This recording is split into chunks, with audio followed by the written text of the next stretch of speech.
Chopper virou comida.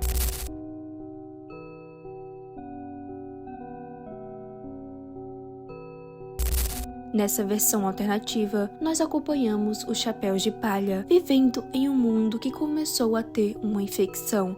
Essa infecção veio através de uma fruta do diabo, a praga no Mi, que agora está espalhando tudo isso. Juntos, eles passam por muitas coisas, ao ponto de ficarem sem alimento. E então, o Sanji faz isso.